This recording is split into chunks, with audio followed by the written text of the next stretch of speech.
2-0. And Michelle has been hard at work on not only education issues, but she's been a community leader for a number of years. So we're very lucky to have her with us.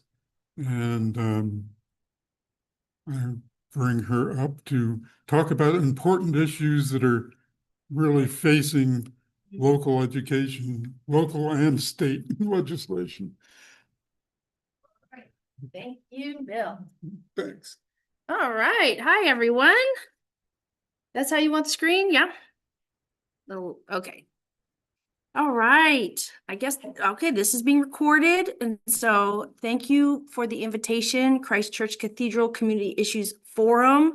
Always a pleasure to be able to come here and talk about the hot issues of the day. And certainly public education falls under that.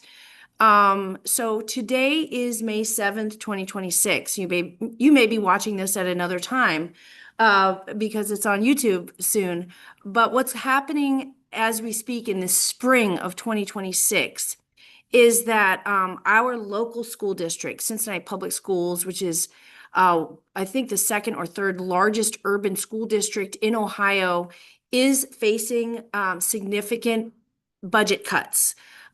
We are grappling right now as a community with the need to cut an additional $48 million in our budget at Cincinnati Public. This is on top of $160 million that we had to cut just in the last 2 years. These cuts are deep, and they will have significant impact on our ability to serve the children and families of our school district. You know, if any of you do finances or have to look at spreadsheets around how to make cuts, typically the first thing you're looking at is, eliminating vacancies, trying to cut things that don't directly affect your bottom line. And for us, the bottom line is student achievement. But we are so far beyond that now that we are now having to make cuts in ways that will certainly impact students. For example, the Board of Education right now is recommending cutting dozens of social workers and counselors from our district. And for us in particular and our students, this is particularly challenging because of our student body is predominantly children who live in poverty, who don't have a lot of family resources already, and who face a lot of challenges. There has been some really profound, significant testimony of our social workers in our school district that I'm particularly proud of as a fellow social worker, to hear them come and really give voice to the challenge before the school board has been really heart-wrenching. So I just want to say all that to give you a backdrop of my remarks today, which is about the main issues facing public education today. And this is not just in Cincinnati, this is in Ohio and also federally. So I'll give you the highlights, and then like always, we'll open it up for Q&A. And if you're listening and watching on Zoom, we'll be able to take your questions or comments there as well. So my summary that I have for you today comes mostly from a recent big event that we held at the Board of Education in Cincinnati called Public Education is Under Attack. You can view this convening on YouTube. The Cincinnati Public Schools has their own YouTube channel. And because the event was co-partnered between the union, Cincinnati Federation of Teachers, and the school district, they published it on their YouTube channel. So you can watch the whole hour and a half, and it's extremely informative. I encourage you to watch it. And what I'm going to deliver today is sort of some summaries that came out of that. The reason we brought this group together, it was both the district, it was the current employees, it was our retiree community, it was parents, community partners, vendors to the district. I mean, Cincinnati Public, and in most cases, the public school is a real cornerstone to the community. You have, in some places, it's the biggest employer of the community here in Cincinnati. We have over 63 school sites across 91 square miles. It's actually larger than the city of Cincinnati. It goes into other municipalities. We have a massive budget. We serve and educate over 36,000 children. And beyond that, we also, and I'll get into how we do this, serve more children than that. Okay, so we brought together some people, and why did we do this? Because we brought together experts, experts on policy, education policy in Ohio, because we are under a significant crisis of public education in this country, and Ohio included. And I'll outline why that is. Now, you may be a taxpayer and maybe you're a homeowner and you get your property tax bill and you get that big chunk on your property tax bill that says your public school, right? Your public school district. And yes, public education is mostly funded through property taxes. And so that's our funding source. Of course, we get some state funding and we get federal funding. Now, over the years, our state funding has declined. The way school districts get state funding is through a formula that's very complicated, and I won't try and explain that because it would be here for 3 days. But essentially, the wealthier your community is, meaning your valuation of your properties, the less money you get for public education from the state of Ohio. And because Cincinnati's valuations went way up, and if you're watching this and you're hearing this and you know that your property tax bill saw a huge jump, that's because the value of your home was deemed higher. They do this every 3 years. And overall, all properties in Cincinnati had a huge increase in valuation. And that means we got less actually from the state. That means we're having to more heavily rely on local funding to fund our public education budgets. And so when people say, well, Michelle, you get so much tax dollars to the Cincinnati public. I mean, come on. That may seem true, but what happened is we actually got a pretty significant cut from the state.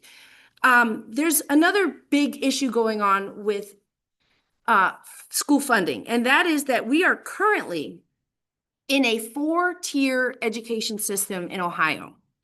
Now, according to our state constitution, we are constitutionally required to fund a single system of schools, a single public system of schools for all children in Ohio. That is your traditional public school that you probably grew up with if you're like my age, Gen X or something, right? Like, everybody had a public school in the neighborhood. We all went to public schools. Yes, there were some private schools, but for the most part, and still true, most children attend public schools. Now, the funding, though, has shifted significantly. We now fund 4 different types of schools with our public monies. We have the traditional public school. We have charter or community schools, as they call them in Ohio. We have private schools and parochial schools. And now this is relatively a new phenomenon where we're using public tax dollars to fund private and parochial education. And this is done through the voucher system, which at first was just a small effort to try to give some additional financial help to children in public schools who wanted to go to parochial privates. However, over the years, and just last year, they removed the income eligibility limit so that now any child of any income can now utilize a voucher. And what it does is you take your money that you're allocated as a student and it gets sent to a private school to help fund your tuition. Now, of course, many people are concerned about this for different reasons, but what we know is true is that, and the facts show. So they funded for those vouchers. What's the figure on that? Yeah, it's over $1 billion at this point in Ohio. So what that means is that your traditional public school has to forego millions upon millions of dollars to fund children to go to private and parochial schools. Now, you might say on the face of it, well, they pay taxes too. They should be able to go where they want to go. The effect of this, though, is that in almost every case, it's mostly children of wealthy families who have taken advantage of this voucher. And if you look at the numbers of children who are taking these vouchers in our private and local parochial schools has skyrocketed. And why that is a problem for us, when I say us, I mean people who care about public education, is that private parochials can choose which students they educate. And of course, it's very expensive to educate children with multiple handicaps, autism, special needs, English as a second language learners, children who are refugee status, and we serve thousands of those children. In fact, in Cincinnati Public, we have over 4,000 children who are homeless. And so those children are not typically, admitted into private parochial schools. So what you have is a system, it's a universe of funding, and there's only so much, it's a pie. And if you give a big chunk of that pie over to private and parochials that don't admit all students and cherry pick who they want to serve, what's left is a pie that is now less and yet has to serve the most challenging students that cost the most in terms of giving them a fair, equitable, accessible, adequate public education.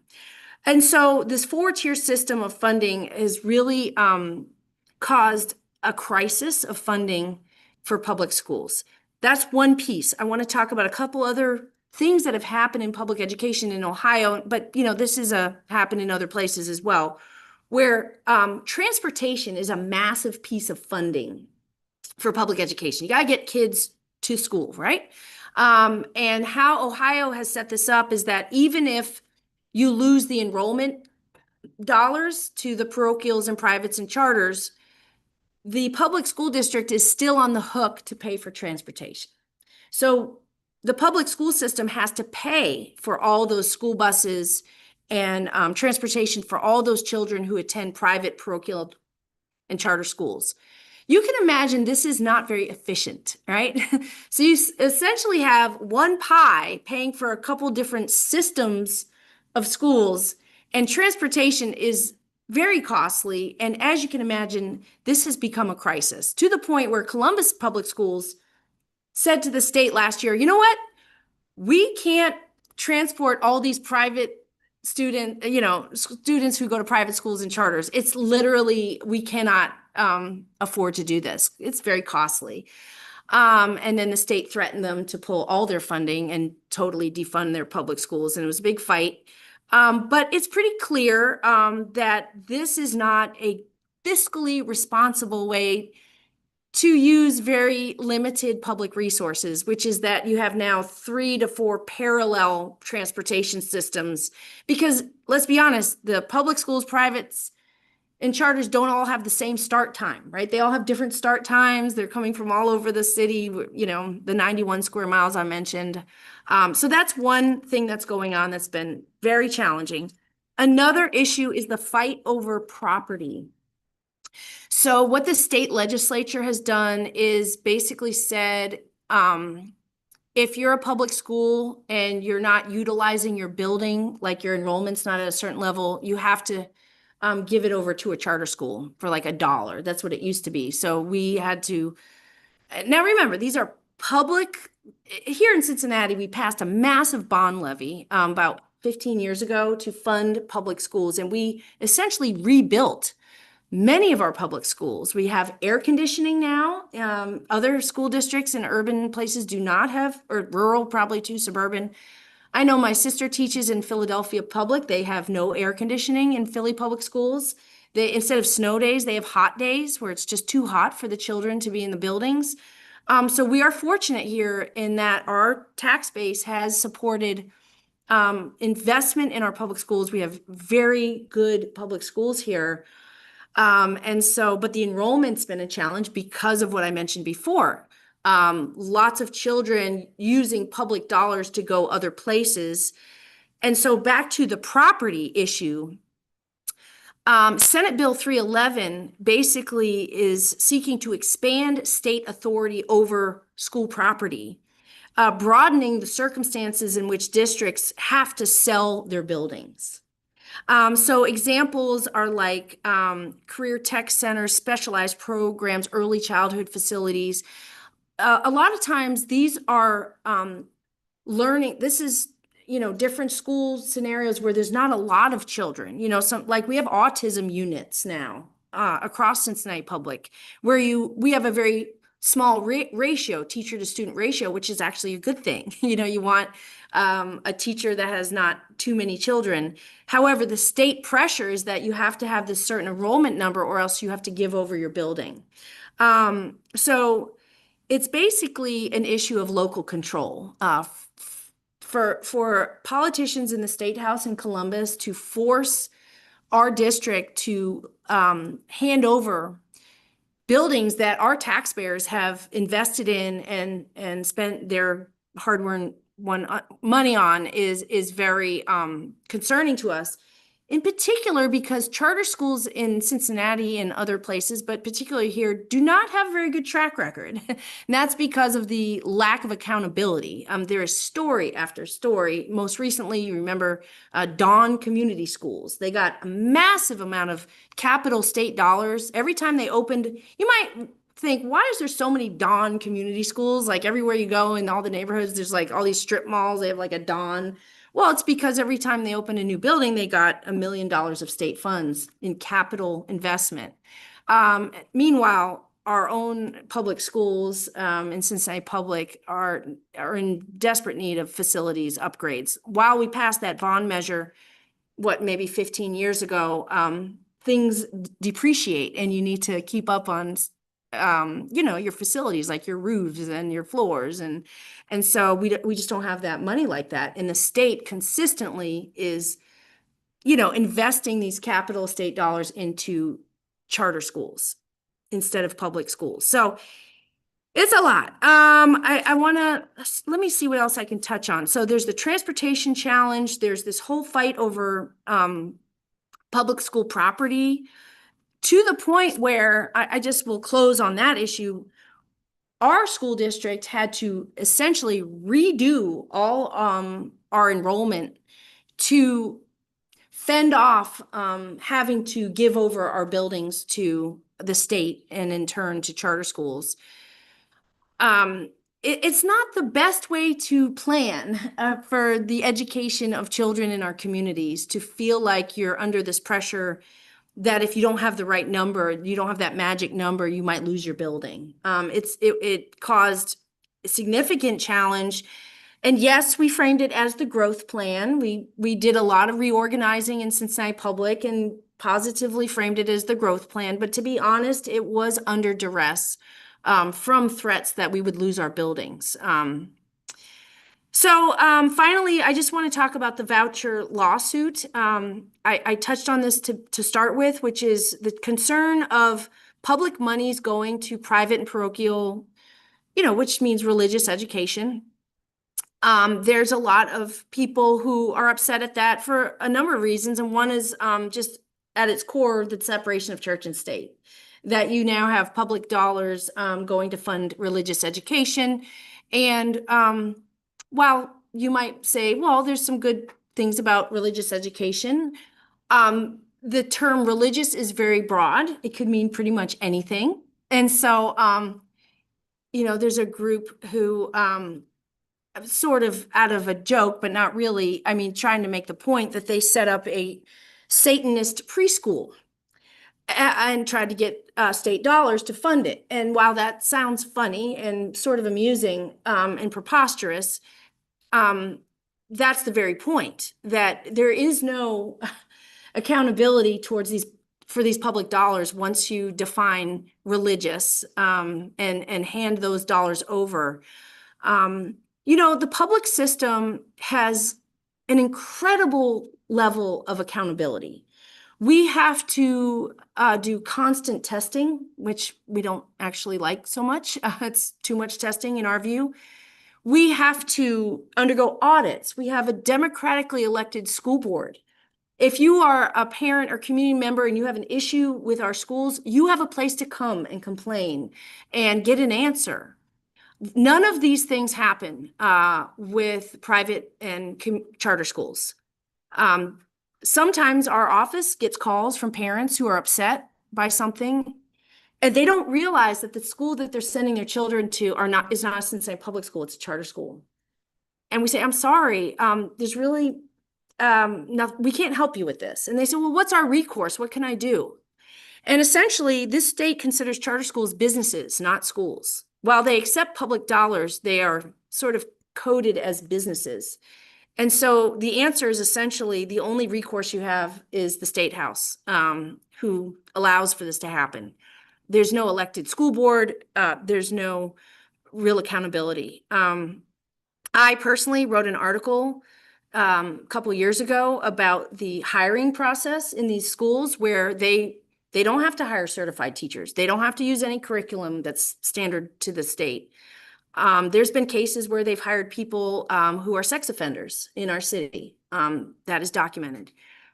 So, you know, some people may say, oh, well, Michelle, you work for the teachers union. Of course, you're going to fuss about this. And it's really not about us. Honestly, we believe in the quality of our public schools.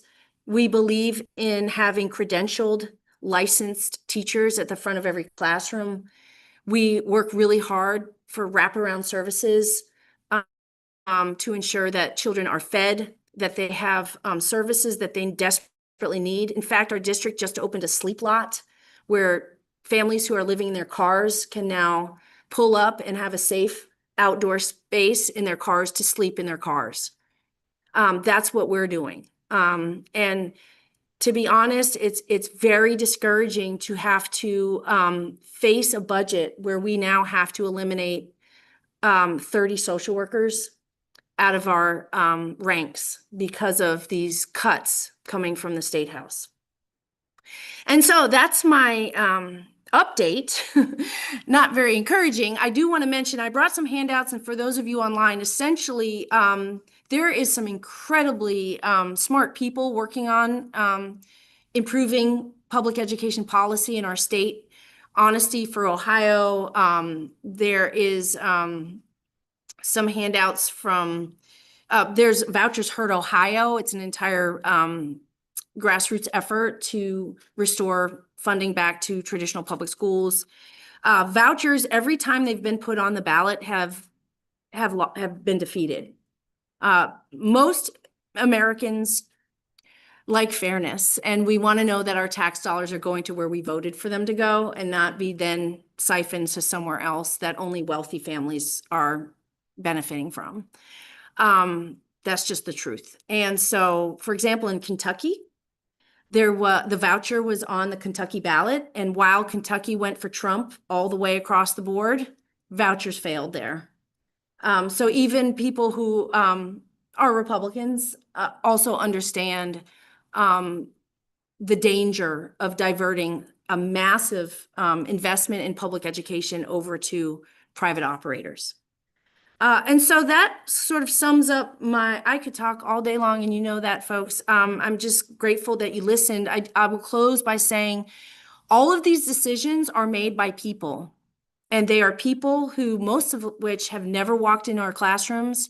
They don't come to our public schools, and they don't understand what our families are facing. These are public officials. They are elected.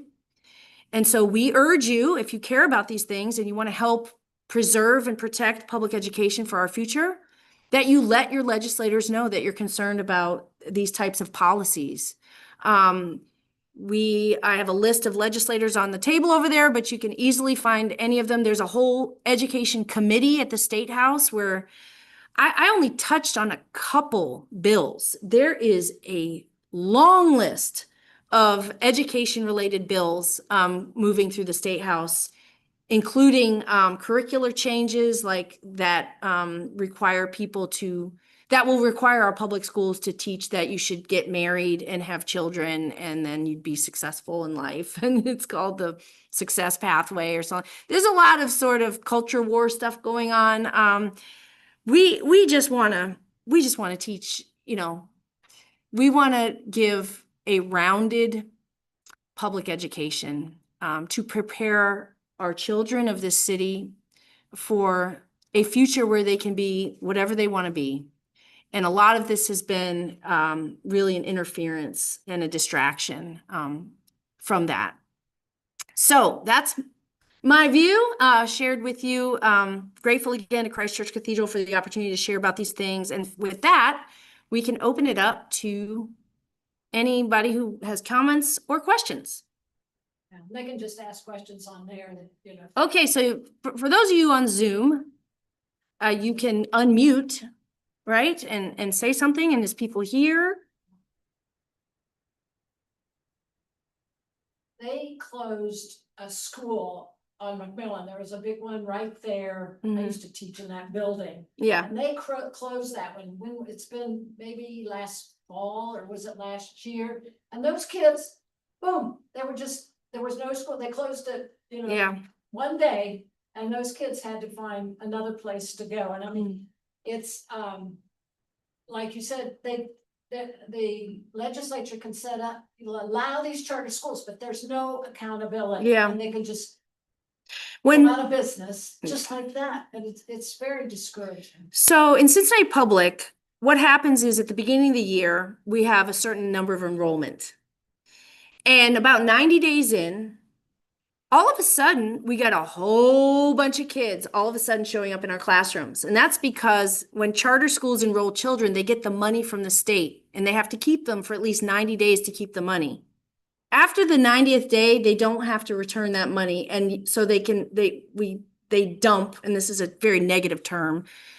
We love our children. We want them in our schools. It's just that they return these children to us with none of the enrollment dollars that we need to teach them. And yet, public education is designed to educate every child, no matter your immigration status, no matter whatever status, whether you speak English or not. Our doors are open to every child. That's by design.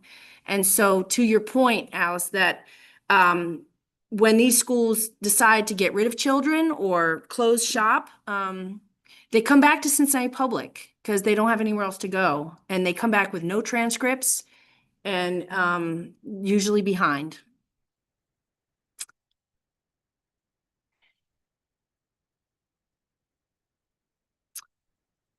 I know there's more discussion. Bill, what do you got to say? Well, you obviously have your agenda full of stuff you have to do every day in terms of some of these issues. How best are you able to get citizen involvement in terms of Yeah. help on this? Well, I think so the question was about how do you get citizens involved in this? I think education is one of the closest things to us as people, like especially if you have young children. You are, the question of where am I sending my children to school is central to the family decision making. Every parent wants the best for their child, as they should. My personal story, Bill, I've told it, where my own son was in a quote failing public neighborhood school, and I quote that because those report cards are rigged. So because of that, this is about 20 years ago, I guess, we were given a voucher. At that time, it was more limited. So I took my son and my voucher and I tried to get him into, another parochial school. Like went to the Catholic schools, went to, it was mostly Catholic schools. And of course, my son's in a wheelchair. And I was told that we're not going to enroll your son. We don't have to. And frankly, he's too expensive. We can't afford paying the extra staff that it would require to educate your child. And it was a lesson learned that while they like to talk about school choice and that this empowers parents to have more choice, that's really a false narrative. It's really the private and parochials who have the choice because they ultimately can decide whether they want your child or not. So we were back to the public school. And I learned that, not all children, are welcome with that voucher, and that And then I learned the divestment, the serious divestment that had been happening for years in our public schools. And so I just became a parent advocate and tried to make the best education I could as a parent for my son in our local public schools. And through, of course, through the way, also learned a lot about school funding because I had come from a suburban district. I had been living in Anderson Township in Forest Hills District, and my son got everything he needed. I mean, therapy, devices, equipment, small classroom ratios. It was a beautiful education. And then we came to Cincinnati Public. And it was like night and day, and yet it was only 8 miles apart. And the difference was because Forest Hills has a wealthier tax base. And so our public schools being funded by property taxes, by the way, has been deemed unconstitutional 3 times over since 1997, and the state legislature has never fixed it. And so you have a really inequitable system of public education because we rely on property valuations. So in the inner cities, you have very poorly funded schools. You have schools that don't have enough of anything and are trying to do the best they can. And so that was my entry point into the advocacy piece, which was as a parent. And so we hope that parents and community, and even if you don't have children, the public school, like I mentioned at the beginning, is an institution. It's a public institution of our community. We all spend a lot of money pouring into that with our tax base.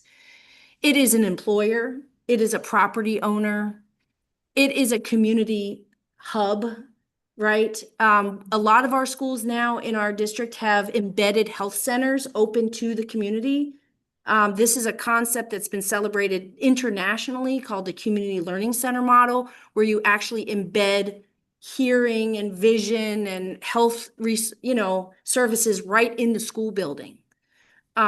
This is a phenomenal offering to the community. Whether you have children or not, you can utilize those. And so everyone should care about this. And beyond that, don't you want an educated, civically involved community, right? I mean, this is our future, these children. And we don't want to have a whole generation of children who feel like people don't care about them and that they don't matter and that they're not worth investing in. That's not good for us, for anyone, right? So anyway, that's a long answer to that, but any other? Yes. Go ahead. You mentioned the parking lot for people living in cars and Mhm. this has, what, 14 slots and Yeah. 4,000 homeless kids, and obviously they all live in their cars, so you folks in shelter, folks who are doubled up and that kind of thing. Mhm.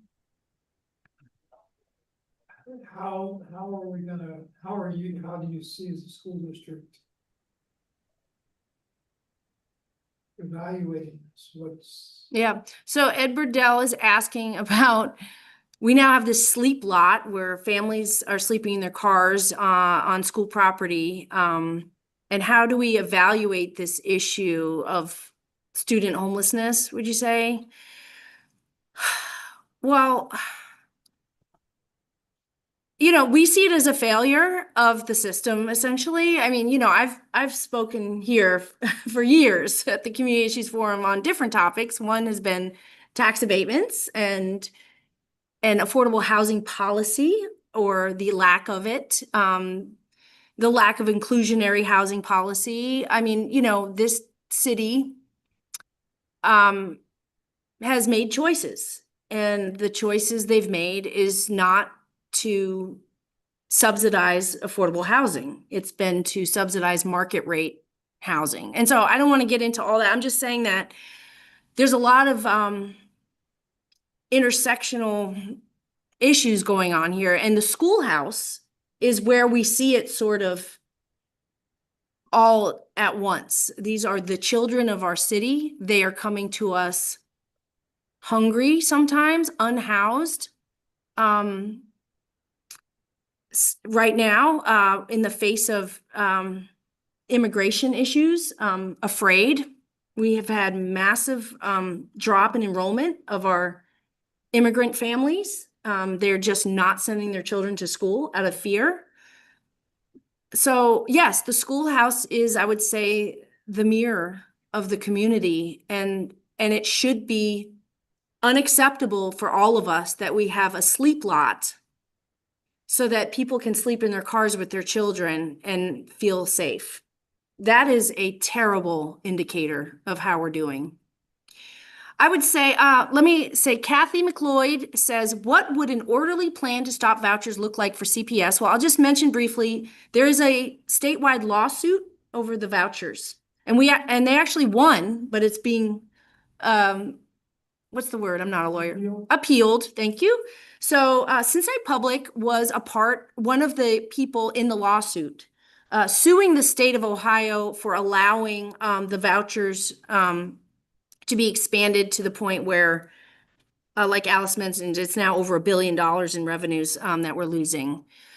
So the judge recognized that the points made in the lawsuit were valid, which is it's against the state constitution to fund multiple parallel systems of education. There's supposed to be one system of education. Also, issues of separation of church and state were raised, because that's also in our Constitution, very clearly and plainly, that public education dollars are not to fund religious education. And so they prevailed, and now they're wrapping up in the court. Now, what we fear is that if it reaches to the Ohio Supreme Court, there are 3 justices right now up there who, well, at least the majority of them have shown that they are in favor of vouchers. So that's why it's important to vote. Those votes for Ohio Supreme Court have a huge impact on education policy in Ohio. So you want to make sure you vote there. Weren't they gathering signatures to do away with property tax? Is that dead Yeah. now? I don't think so there is an effort to do a ballot initiative to end property taxes in Ohio. I heard either they thought they weren't going to quite make it, because you have to collect a lot of signatures across X amount of counties. I actually debated with the gentleman who initiated that petition on another podcast. And, he makes some good points. However, I think the solution is misguided in that instead of eliminating the property tax, my suggestion was, why not put in some controls where we're not using millions of dollars to fund soccer stadiums, for example. If you want tax fairness, there's better ways to ensure that than eviscerating the entire foundation of public service funding. But anyway, let me get a question. Hi, Karen. A question about how do we get strategies in people who don't have children to invest and know that this affects all of us in our future? That's a good question, Karen. Hi, good to see you. I think I kind of touched on it before. I mean, that the schoolhouse is more than just the children, that it's, part of the fabric of our communities.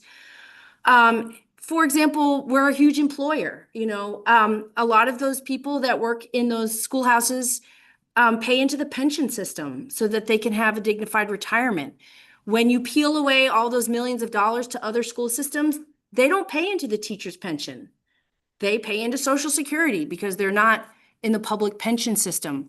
That has huge ramifications for all the thousands of educators that retired over the years. I mean, that's a whole other issue, is the pension. So yeah, it affects a lot of people in a lot of different ways. I think it just depends on who you're talking to and what they care about. I think there's all kinds of ways you can tell people that it's in our best interest to preserve the institution of public education in this country. For many reasons, whether you care about equality, whether you care about children, whether you care about fiscal responsibility of our tax dollars. I think there's a lot of ways to talk about this. All right, yeah, Ed. Federal dollars you didn't mention. Yeah. What's happening? Well, the current president has dismantled essentially the Department of Education. Not wholesale because he can't do it without Congress, but in effect has essentially fired almost everybody who works there. And so it's essentially not working in the way it's supposed to. And the Department of Education, again, is that place where they enforce the civil rights of children and their families. They also do a lot of research, like what's the best practices, what are the best tests for children, what's the best things for the American school child. They do a lot of research. They manage student loan programs. Beyond that, so that's the biggest impact, is the title funding. So back during the War on Poverty, this country decided that while separate, we agreed, Brown v. Board, separate is not equal. And we got rid of that. We got rid of segregation in schoolhouses. Well, some years later, we realized that just because you say that doesn't mean you have equity all of a sudden. There's still extremely impoverished communities who are not getting an adequate American public education. And so we decided as a country that we were going to use federal dollars to fund very poor communities and help infuse dollars into those public school budgets. And later, we decided we were going to fund special education. When it became clear that we wanted to include our children with disabilities into classrooms, the federal government passed the IDEA Act so that we could have federal dollars to help fund teaching children with disabilities. There's some other title stuff in there that addresses children who don't speak English and other things, but overall, this president wants to eliminate title funding. Well, what he says is, instead of title projects, let's just give some money to the states and let them deal with it. It's called devolution, where you take what was formerly a federal program and you say, well, we'll just let the states deal with it. Reagan famously did a lot of this. And what we saw during the Reagan years was a basic wholesale dismantling of the social safety net. And that's where we saw the explosion of homelessness in the 80s. And so we know that when federal dollars meant for federal programs get sent to the states, there's a lot of reasons this is not a good idea. One, it politicizes the dollars, it goes into state houses and it becomes, and then you have a lot of administrative overhead. And so the dollars that finally do trickle down to where they were meant to be are far less than they were when they were a federal program. And so we very strongly opposed elimination or changes in title programs. In fact, they need more money invested by Congress, not less. This will have a direct impact on local school budgets. If we lose our title dollars, this will be devastating to school districts that serve large percentages like we do of children with disabilities, English as a second language learners, and children who are in poverty. So we're concerned about that. Is there a timing on that? A lot of it's being in courts. So a lot of what this president has tried to do, thanks to the American Federation of Teachers, most of all our union dues anymore are going to lawyers to fight these fights at the federal level to preserve programs like title programs. And so thankfully, a lot of there's an injunction, like it's on hold while they wrangle through the courts on the matter. The other way is through the court of public opinion, of course, which is to say that we actually believe that our federal tax dollars should come back to our schoolhouses and to our children, that we see that as a good use of our federal taxes, not one to be eliminated. So that's a good message for your Congress people and your the president, if you write them a letter. So, all right, we got another few minutes. Any other reflections? Thing Comments? that stuck in my mind is, how, you were talking about how some schools have been eliminated because they're not enough students. Mhm. How's that decision made? And Yeah, I mean, obviously, probably you don't lose all your students all at once. And then who makes the decision that, well, we're gonna need to close down? right. So Bill is asking about school closures in response to threats to funding cuts or losing buildings. I mean, this is extremely disruptive, as you can imagine, to families. Particularly families of children with special needs.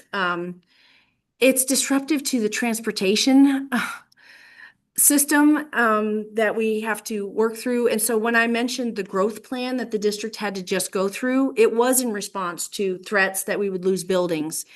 And so, yes, we had to combine a couple schools. We decided to open middle schools again. This is a new thing. I mean, it's what's old is new again. We used to have middle schools and then they went away and now we have middle schools back. And so, yeah, those are really difficult decisions. They affect families.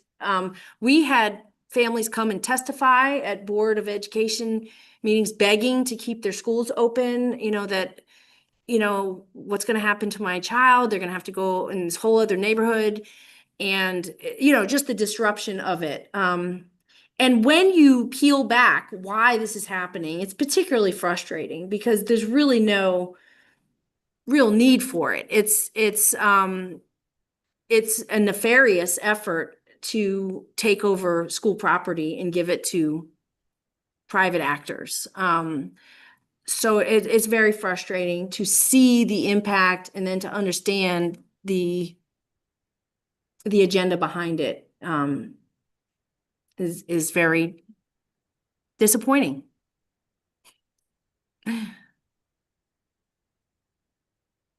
All right. Well, in the closing minute, I would just say thanks for listening.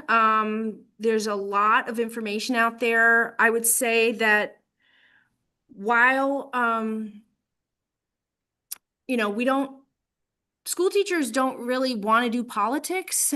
We want to teach, but politics is doing us, we say, because we're a public sector employer and we are a public institution of public education, these political decisions directly impact our professional practice. And so we are compelled to speak up and to advocate for our students and what we see is the best for them. And to have to face another 48 million this year alone in additional cuts is very harmful. And so we are speaking out. We are asking everyone to talk to the people who are making these decisions. And those are your elected officials, mostly in the State House. Elections have consequences. We encourage everyone to be high information voters. I like to say I'm an education voter. I vote primarily based on education and where people stand on that because it's so important to me. There's definite contrasts. We have a governor's election coming up in the midterm elections in Ohio. It will have,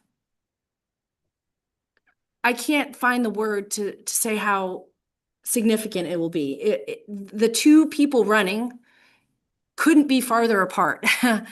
We have one who is saying we should have 100% vouchers, that we should just eliminate public schools and let